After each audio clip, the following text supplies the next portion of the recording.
Guyonan Bapak sebagai badut ideologi kami hormati. Good, very good.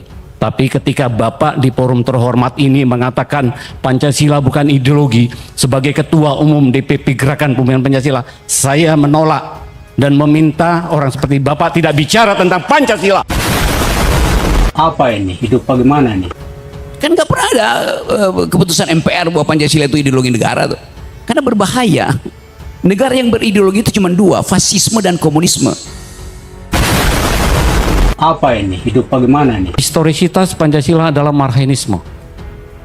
Sepakatkah kita bangsa Indonesia bahwa marxisme adalah historisitas Pancasila? Apa ini? Hidup bagaimana nih? Boleh nggak Pancasila dijadikan ideologi? Boleh, tetapi akan ada negara otoriter. Tidak boleh ada persaingan pikiran. Padahal Pancasila ada diskursif sifatnya.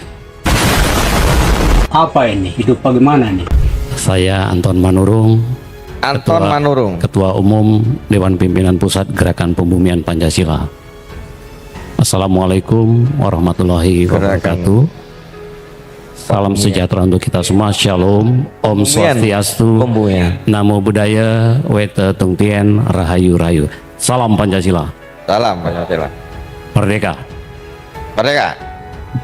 Saya memberi apresiasi luar biasa. Baru pertama saya hadir di Kongres Pancasila dan saya sedikit memaksakan diri dalam situasi terbatas harus hadir di sini dari Jakarta. Jadi thank you, matur sembah nuwun, Dr. Agus. Baik. Saya mungkin tidak bertanya tapi ingin melakukan discernment dan diskursus. Yang pertama buat kawan Rocky Gerung. 4 tahun yang lalu saya sudah menyatakan di YouTube tentang pernyataan Rocky Gerung. Saya prihatin, mohon maaf pada seluruh forum. Untuk kesekian kali Bapak mengatakan bahwa Pancasila bukan ideologi. Tolong Pak, mari kita sama-sama membaca dokumen negara. Dan tadi Bapak mengatakan, sorry ya, ini forum akademik ya. Tadi sahabat saya Pak Saribu juga sudah mengatakan, ya mirip seperti Habib Rizik katanya. Guyonan Bapak sebagai badut ideologi kami hormati. Good. Very good. Tapi ketika Bapak di forum terhormat ini mengatakan Pancasila bukan ideologi, sebagai Ketua Umum DPP Gerakan Pembinaan Pancasila, saya menolak dan meminta orang seperti Bapak tidak bicara tentang Pancasila. Tolong Pak, camkan Pancasila. Pidato Soekarno 1 Juni 1945. Saya membaca kalimatnya saja supaya tidak kesekian kali Pak, di YouTube 4 tahun yang lalu saya sudah ngomong supaya kita tidak gelap ideologi Bapak. Kita datang ke sini, saya hormat sekali dengan kongres ini. Soekarno mengatakan, mohon kita dengarkan bersama, mohon maaf, mohon sewu para senior, para guru besar, tokoh Pancasila. Bangsa Indonesia sejak proklamasi mempertahankan secara gigih panji-panji Pancasila dan akhirnya kita semua dapat memenangkan landasan Pancasila sebagai satu-satunya ideologi nasional progresif dalam revolusi kita. Oke, itu poin satu ya. Saya harus garis bawahi Pak Moderator ya. Ya. Baik. Kemudian menanggapi kedua narasumber yang luar biasa, sahabat saya, Saudara Erlangga, dan juga Bapak Agus, Dr. Agus. Saya kira persoalan bangsa pada hari ini tepat sekali diwakili dengan tema ini. Tema ini bagus ya. Gara-gara tema ini saya kira Pak Prabowo harusnya memiliki sebuah kesadaran yang kuat bersama dengan Pusat Studi Pancasila Gajah Mada membangun karisma Pancasila. Saya ingin mengatakan persoalan kemerosotan moral Pancasila pada hari ini dalam tata kehidupan berbangsa bernegara karena Pancasila belum dipahami historisitasnya apa? Buat gerakan pembumian Pancasila jelas. Historisitas Pancasila adalah Marxisme. Sepakatkah kita bangsa Indonesia bahwa Marxisme adalah historisitas Pancasila? Saya melihat seluruh kompleksitas masalah bangsa pada hari ini dalam konteks politik, ekonomi, budaya, dan lain-lain, itu karena Pancasila belum bersumber sebagai sosionasionalisme, sosiodemokrasi. Oke, ya. Soekarno mengingatkan kepada kita, kalau kedua hal ini tidak diterapkan, maka sia-sialah Pancasila menjadi ideologi bangsa dan ideologi negara. Oke, saya rasa sudah cukup Pak Anton Manurung. Ya, pesannya sudah nyampe. Bagaimana agar kepada pertanyaan Mas Mungkin yang Erlangga. terakhir, izin yang terakhir, lewat forum terhormat ini, Kongres Pancasila ke-12, ya, semoga bisa mengusulkan bahwa perlu ada Dewan Ideologi Nasional. Perlu ada Dewan Ideologi Nasional. Yang kedua, mendorong lahirnya Undang-Undang Hari Lahir Pancasila. Tidak cukup dengan Kepres 24 2016. Saya kira demikian. Terima kasih. Salam Pancasila. Merdeka. Mereka. Terima kasih Pak Anton Manurung dari Gerakan Pembumian Pancasila dari Jakarta ya. Oke, terima kasih. Ada banyak pertanyaan yang sifatnya, saya carikan istilah ya, cemas dengan keterangan saya tuh. Kenapa takut mengatakan bahwa Bung Karno mengumpulkan, mengkompilasi pikiran-pikiran dunia, lalu dituangkan dalam 5 sila itu? Tadi saya katakan itu tidak asli Indonesia. Demokrasi tidak asli Indonesia. Yang dimaksudkan Bung Karno itu adalah pergaulan dunia yang dihidupkan oleh kompetisi, oleh persaingan pikiran. Negara kita basisnya feodal, kan bukan asli Indonesia kan. Sampai sekarang masih feodal tuh.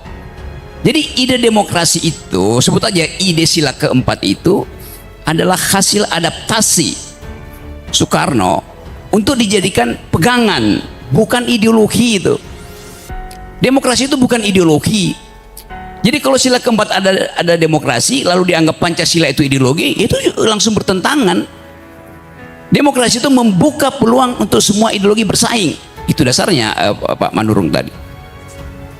Boleh nggak Pancasila dijadikan ideologi? Boleh, tetapi akan ada negara otoriter. Tidak boleh ada persaingan pikiran. Padahal Pancasila ada diskursif sifatnya. Tadi saya terangkan bahwa Bung Karno menyebut falsafah, dia menyebut ideologi, tetapi bukan ofisial ideologi dari negara. Kan nggak pernah ada keputusan MPR bahwa Pancasila itu ideologi negara tuh. Karena berbahaya. Negara yang berideologi itu cuma 2, fasisme dan komunisme.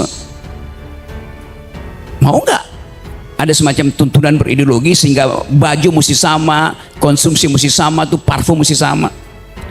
Kan itu bertentangan dengan kemajemukan kita bangsa ini, Pak Manurung tuh. Nah kalau misalnya mau dinyatakan sebagai ideologi, ada problem teoritis juga. Ideologi itu mesti koheren, nggak boleh retak. Sila pertama tuh ketuhanan yang Maha Esa. Sila keempat itu demokrasi, kemajemukan. Boleh nggak orang tidak memakai hak untuk beragama? Konstitusi itu mengatakan agama adalah hak, bukan kewajiban. Agama menjadi kewajiban ketika sila pertama itu didalilkan di dalam versi syariat Islam. Kewajiban menjalankan syariat Islam bagi pemuluh-pemuluhnya itu sudah dihilangkan. Karena dianggap itu nanti akan ada problem ke depan itu. Jadi memang Pancasila itu bukan ideologi, bukan saya tidak menginginkan, tapi 2 hal saya mau terangkan. Tidak diresmikan di dalam undang-undang. Itu adalah wacana. Kata ideologi di situ dalam pengertian itu pandangan hidup. Karena itu sering Bung Karno bilang Weltanschauung dalam bahasa Jerman, atau bilang Vision de Monde dalam bahasa Prancis tuh. Jadi tidak ada yang stabil di dalam pemaknaan Pancasila. Itu posisinya begitu. Yang kedua, memang tidak digali dari bumi Indonesia, apalagi dalam bahasa Sanskerta. Anda baca di Bung Karno itu mengkoleksi bacaan Jerman, Prancis, Inggris. Tapi tapi dia nggak bisa berbaca Sanskerta. Kan dasarnya begitu tuh. Jadi kenikmatan kita untuk membayangkan ada semacam tuntunan, oke, tetapi tuntunan itu tidak boleh diresmikan sebagai ideologi negara, itu maksud saya tuh. Karena lebih berbahaya akibatnya. Demokrasi di negara manapun tidak ada demokrasi yang ada ideologi, karena itu bertentangan di dalam prinsip. Apalagi kalau disebutkan mesti ada satu official ideology dan orang akan tuntut ideologi itu mesti agama. Ya udah, habis negara ini. Jadi juga tadi teman yang bicara pertama bahwa nanti dulu nggak usah Pak, ya. Nanti diskusinya di panel di yang ke ya. Ya. Kasih kesempatan untuk ngomong dulu ya. Silakan Bang. oke, saya lanjut ya. Saya bedakan tadi, kan itu saya sebutkan, sangat mungkin kita akan bertengkar di sini karena forum ini bukan forum ilmiah ansih gitu. Ada aktivis di sini nih. Oke.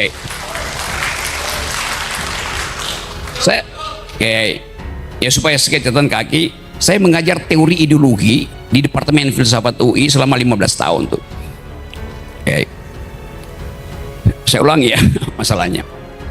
Ada bayangkan bahwa dalil kita adalah persatuan Indonesia. Boleh nggak dia dibungkus secara ideologi? Tidak bisa.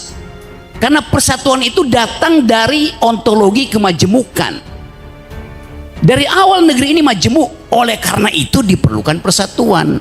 Jangan dibalik, demi persatuan tidak boleh ada kemajemukan. Itu bahayanya berpikir secara ideologis. Dapat nggak poin itu? Tentu Anda marah karena kok nggak ada panduan ideologi, apalagi bikin dewan ideologi. Hitler bikin itu. Hitler meresmikan dewan ideologi namanya fasisme dan diatur Anda hanya boleh kawin dengan ras yang sama. Itu aturan ideologi ketat sekali itu. Jadi sekali lagi kita boleh anggap bahwa Bung Karno berhasil membaca kecenderungan dunia dan dia ambil saripatinya itu. Bahkan dia rumuskan, ya kalau nggak 3-1 gotong royong.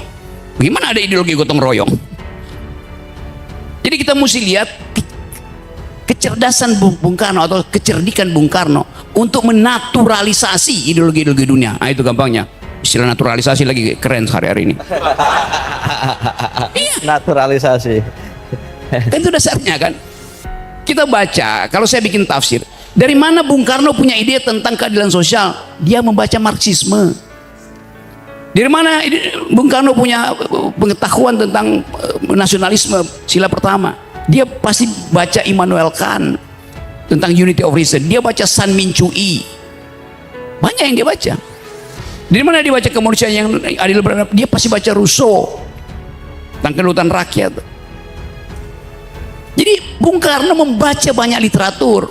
Nah kita tidak mau membaca dan hanya mengupayakan sesuatu yang udah final gitu. Itu yang paling saya jengkel. Saya berkali-kali diundang oleh BPIP juga untuk mari kita di Pak Rocky ikut seminar tentang Pancasila tuh. Oke. Temanya apa? Pancasila sudah final. Udah final ngapain didiskusikan? Kan dungu namanya.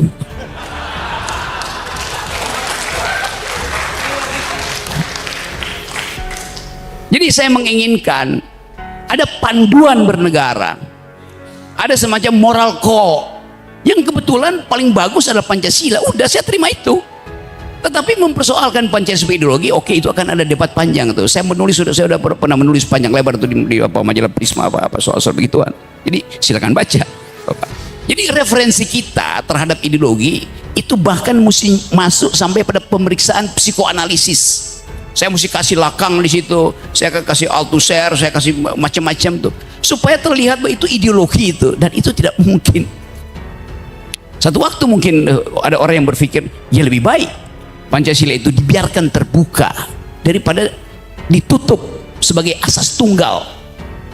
Itu yang dilakukan oleh Pak Harto. Pancasila ditutup dalam versi Soehartoisme, itu dasarnya. Di negara-negara Afrika juga banyak mencari root, mencari akar, apa sebetulnya akarnya, macam-macam tuh. Ada yang disebut mobutuisme.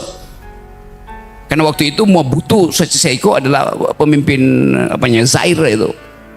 Jadi terlihat bahwa kita punya semacam kecenderungan untuk mencari sesuatu. Nah, saya terangkan sedikit teorinya. Setiap manusia itu mengalami keretakan self, keretakan jati diri itu. Kenapa dia retak? Karena saya akan mencari figur di atas saya, sementara saya dikejar oleh figur di bawah saya. Retak saya tuh. Saya nggak tahu orientasinya kemana itu. Jadi biarkan kita hidup di dalam keretakan itu. Nah, keretakan itu kan semacam kutukan bahwa kita manusia, maka kita retak. Self kita retak, fragile. Jadi itu dasarnya.